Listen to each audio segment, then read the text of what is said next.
Estamos listos, hermanos, para oír la palabra del Señor. Es un joven que nos va a predicar, hermanos, pero este joven lo conocemos desde hace mucho tiempo. Y yo sé, hermanos, que está dispuesto para trabajar en la obra del Señor. Aleluya. Que hablamos con el pastor, hablamos con los padres de él también. Así que recibámosle, porque es el que tiene preparado el Señor esta noche para hablarnos a cada uno de nosotros, humanizar con cada uno de nosotros. Aleluya, hermanos, que el Señor les bendiga. Sean todos bienvenidos a la casa del Señor. En esta hora yo estoy agradecido con el Señor porque me permite estar aquí por primera vez en este humilde pueblo, donde sabemos que todos somos parte de un mismo y solo cuerpo, ¿verdad? Todos fuimos comprados con la misma sangre, todos valemos el mismo precio y todos tenemos una misma meta en esta hora, y es alabar a nuestro Dios. Recibo un saludo de mi pastor, hermano Francisco Pérez, de toda la iglesia que se congrega allá en Montreal, Canadá. Y quisiera también llevar saludos para el lugar. Bueno, en esta hora sabemos que es culto de oración, así que el mensaje va a ser un poco corto, pero algo el Señor nos va a hablar en esta hora, y le voy a pedir que nos pongamos de pie. Abramos el libro de Efesios, la carta del apóstol San Pablo a los Efesios.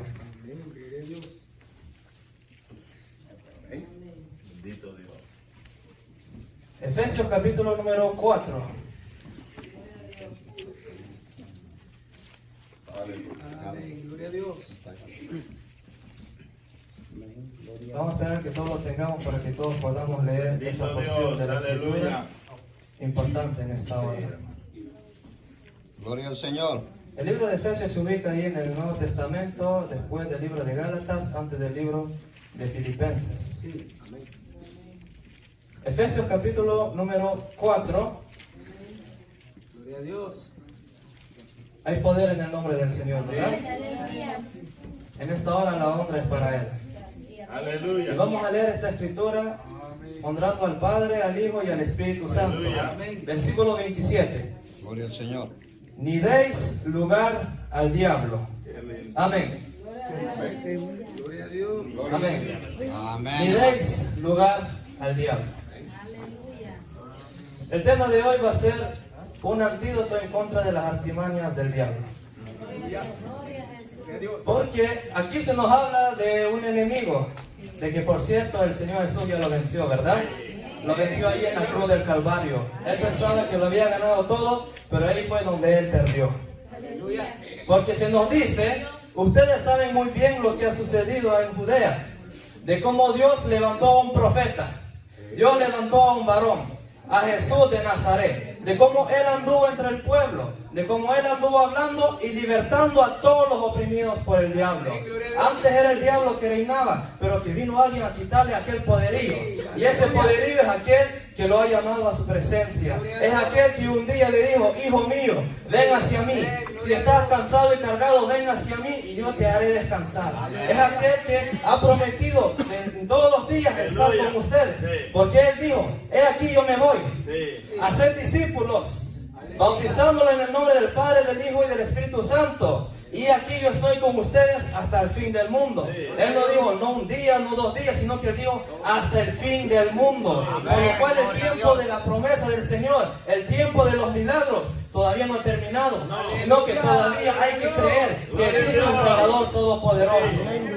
Ahora bien, el enemigo ya está vencido, porque la palabra del Señor nos dice, os escribo a vosotros, padres, porque conocen a Dios, el que es desde el principio. Y a ustedes jóvenes os escribo también, porque, aleluya, sois fuertes.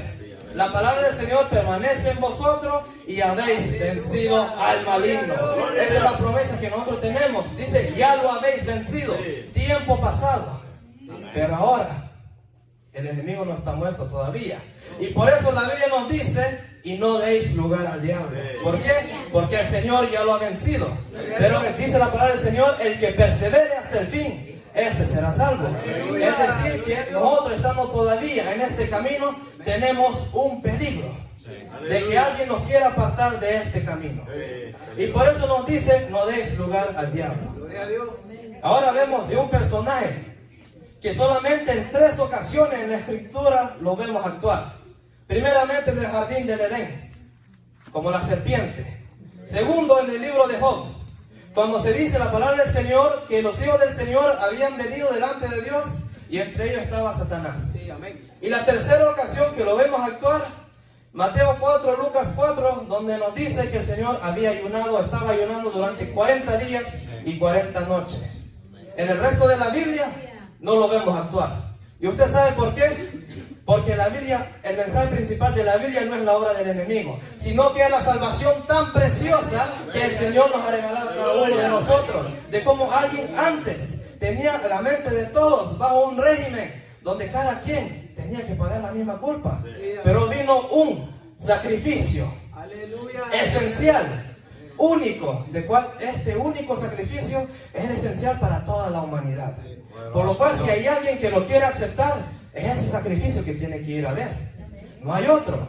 Porque ese es el único sacrificio del cual Juan el Bautista, cuando lo vio, dijo: este es el Cordero de Dios que quita el pecado del mundo. Ahora pues, ¿por qué la Biblia nos da tanta importancia acerca de este enemigo? Es porque en la vida vamos a tener enemigos. Sean materiales, o sea, pueden ser humanos, pero que también pueden ser espirituales. Y por eso la Biblia nos dice, aleluya, porque no tenemos lucha contra carne ni sangre, sino contra potestades, contra huestes espirituales de maldad que se mueven en las regiones celestes. Por lo cual nos aconseja la palabra del Señor: vestidos de toda la armadura de Dios, para que podáis estar firmes contra las acechanzas del diablo. Es decir, que van a venir, sí van a venir. Pero nos da una promesa que el que está con nosotros es más poderoso que cualquier demonio, es más poderoso que cualquier diablo que se quiera levantar en contra nuestra. Por lo cual se nos dice: no temáis. Estoy aquí con vosotros como poderoso gigante. Esa es la promesa que nosotros tenemos. Que cuando pensamos que todo está terminado, cuando pensamos que Dios ya no nos oye, Él está ahí presente. Hay un cántico que dice: cuando Él está en silencio es porque estás trabajando. Le voy a poner otro ejemplo. Si usted ha ido a la escuela, usted sabe que en la escuela hay exámenes, ¿verdad? Y cuando hay exámenes es que el profesor anda hablando. Tampoco, ¿verdad? Pero él sabe que él ha dado la materia y que todo estudiante, si ha escuchado la materia y la ha seguido, también la va a pasar. Igual con el Señor. Él cuando mete una prueba, cuando nos da una prueba, Él está en silencio.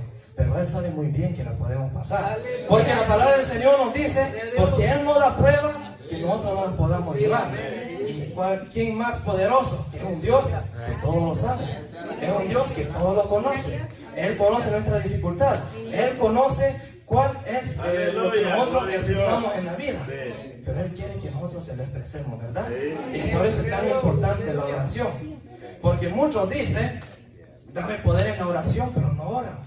Pero nosotros hemos entendido que en la oración sí hay poder. Es por eso que yo sé que usted, hermano, se ha movido en esta hora. No solamente para venir, sino que sabe que hoy es noche de clamor. Hoy es noche en que cada uno vamos a hablar con nuestro Dios. Y ahí de verdad se encuentra el verdadero poder dentro de la oración. Por lo cual nos dice: ni deis lugar al diablo. Porque Él manda artimañas. El antídoto es: no deis lugar al diablo. Y Santiago nos da una receta: someteos pues a Dios y el diablo huirá de vosotros. Pero que el diablo dice que Él es padre de toda mentira. Es decir, que todo aquel que miente, en un sentido, está como casado con la mentira y tiene un suegro bien malo. Porque dice, porque Él es el padre de la mentira, es decir, la mentira vendría a ser, hablando así, como la hija del diablo. Pero dice que cuando Él habla de mentira, habla de Él mismo. Y nosotros como cristianos, ¿cuál tendría la palabra? ¿Cuál tendría que ser aquella palabra que nosotros expresemos? ¿La verdad o la mentira? Tendría que ser la verdad. Porque la palabra del Señor nos dice bien claramente: 6 cosas aborrece Jehová y aún 7 abomina su alma. Y entre ellas está la lengua mentirosa. Y si sigue leyendo más arribita, más abajito dice: y el testigo falso que habla mentira. Ahí vemos que algo se repite 2 veces. Por lo cual hay que tener cuidado. Y también con la verdad también, porque una verdad dicha en un momento inoportuno tampoco es buena. Pero que la palabra del Señor nos enseña que la mentira es del diablo. Y Él tiene 6 mentiras de las cuales Él usa siempre. Y lo quiero llevar a la escritura para que veamos cuáles son esas mentiras. El tiempo es corto, este es un estudio bien largo, pero vamos a ir al punto. Ya que el propósito de hoy es clamar a nuestro Dios. Entonces, si usted quiere tomar papel y lápiz para anotar, es bienvenido. Entonces, quiero llevarlos a Génesis 3, la primera actuación del diablo en la Biblia, donde ahí vemos Génesis 3, nos dice, pero la serpiente era astuta. Ahí vemos el relato bien claro, pero la serpiente era astuta. Ahí se nos muestra cómo la raza humana, el hombre y la mujer cayeron y cometieron pecado comiendo aquel fruto, desobedeciendo aquella orden. Y ahí vemos que vivieron una vida bajo pecado y ahí vino la muerte. Dice el versículo 1 de Génesis 3, pero la serpiente era astuta, más que todos los animales del campo que Jehová Dios había hecho, la cual dijo a la mujer, con que Dios os ha dicho, no comáis de todo árbol del huerto. Aquí vemos la primera mentira. ¿Cómo se presentó el diablo? Una serpiente. ¿Verdad que no se presentó como el diablo? Él vino en un sentido disfrazado en medio de una serpiente. Y esa es la primera mentira que muchos caen en ella. Y la primera mentira del diablo es, el diablo no existe. Porque aquí no se presenta como el diablo, lo leyeron. Aquí se presenta como la serpiente. Y es solamente hasta Apocalipsis donde se nos dice que el diablo era la serpiente antigua. Pero que si leemos Génesis así detalladamente, no se nos dice que era el diablo, sino que se nos dice que era la serpiente. La primera mentira que vemos aquí es, el diablo no existe. Esta es una mentira, porque muchos piensan, no, el diablo no existe. Posiblemente muchos van a decir, todo lo que llega a mi vida es por culpa de la vida, porque muchos no creen en Dios ni en el diablo. Pero aquí vemos que la Biblia nos habla de un enemigo, por lo cual nosotros no podemos decir que el diablo no existe. El diablo sí existe, pero ya ha sido vencido. El diablo tiene poder, pero es un poder limitado, porque Dios tiene más poder que cualquier diablo y que cualquier demonio. Y esa es la primera mentira, que Él no viene a presentarse como el diablo. Él puede venir de muchas otras formas, como lo vino en este lugar, ¿verdad? Y aún, 2 de Corintios creo que dice, y el diablo se presenta o se disfraza de ángel de luz, ¿verdad? Él no viene ahí disfrazado, en su forma de diablo. A la verdad yo no sé cómo es el diablo. La mitología lo pinta ahí con cuernos, con patas de cabro, y yo no sé si eso será. Pero que la Biblia nos dice que Él se presenta de otra forma, y esa es la primera mentira. Él dice, el diablo no existe. Y si algo no existe, ¿le tendremos que dar importancia? No, porque no existe. Entonces ese es el error que el diablo quiere que nosotros caigamos en ese. Ese es el primero. Veamos el segundo. Ahí viene la pregunta. Al final del versículo 1 dice, con que Dios os ha dicho, no comáis de todo árbol del huerto. Una pregunta. O sea, aquí se nos dice, esto como está poniendo en una pregunta a lo que Dios había dicho. La segunda mentira es, no puedes confiar en la palabra del Señor. Porque aquí Él viene a poner en pregunta si es verdad que Dios había dicho así. Y es más, hasta después dice, no es así. En otras palabras, Él dice, la palabra del Señor no se puede confiar. Y es más, muchos dicen, no se puede confiar en la palabra del Señor porque fue escrita por seres humanos. Pero les voy a decir algo, toda escritura es útil y es inspirada por Dios. Es útil para corregir, para redarguir, para enseñar también. Porque sabemos que el Señor ha utilizado a gente para escribir, pero que el Señor fue el quien dictó aquellas palabras para enseñanza de cada uno de nosotros. Y para aquellos que dicen, no podemos confiar en algo escrito por los hombres, entonces ¿cómo vamos a poder confiar en noticias, en los periódicos y en otras cosas? Muchas cosas que nosotros leemos, pero que son cosas escritas por los hombres, ¿verdad? Pero aquí tenemos un libro que va más allá de todo lo que nosotros podemos imaginar, porque esta es la palabra del Señor. Y aquí él viene diciendo, ¿es verdad que Dios ha dicho eso? O sea, como diciendo, lo que Dios ha dicho no es verdad. Esa es la segunda mentira. Y veamos qué más dice. Dice, con que Dios ha dicho, no comáis de todo árbol del huerto. Y la mujer respondió a la serpiente, del fruto de los árboles del huerto podemos comer, pero del fruto del árbol que está en medio del huerto, dijo Dios, no comeréis ni de él tocaréis para que no muráis. Entonces la serpiente dijo a la mujer, no moriréis. Aquí vemos más claramente que Él dice, lo que tu Dios ha dicho, lo que nuestro Dios ha dicho, no es confiable. Esa es la segunda mentira. ¿Cuál es la tercera? En la pregunta vemos con que Dios ha dicho no. La tercera mentira es, Dios solamente dice no. Dios solamente prohíbe. ¿Por qué? Porque en la Biblia vemos muchas veces que Dios dice, no hagas esto.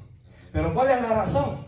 es porque Dios quiere un pueblo diferente de los demás pueblos. Él no quiere alguien igual al mundo, porque Él quiere un pueblo celoso de buenas obras, un pueblo santos. Por lo cual, Pedro es aquel que dice, por ahora ustedes sois nación santa, real sacerdocio, pueblo adquirido por Dios, pueblo que antes no eran pueblo, pero que habéis sido llamados de las tinieblas a su luz admirable, para que vayan a decir a los demás cuál es aquella luz admirable. Por lo cual Jesús dijo, y nosotros, ustedes son la luz del mundo.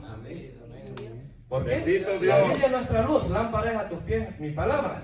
Pero nosotros somos la luz del mundo, porque el mundo no lee la Biblia. El mundo lo que lee es la gente. Y cuando ve que un cristiano se anda comportando de manera de vida, ve, este varón, esta hembra es diferente, tiene algo de diferente. Y la razón es porque dentro de nosotros mora el Espíritu del Señor. ¿O no sabéis que vuestros cuerpos son templo y morada de Dios? Y que dentro de ellos habita el Espíritu Santo, por lo cual es el sello. Todo creyente tiene el Espíritu del Señor. Aleluya. Veamos mentira número 4.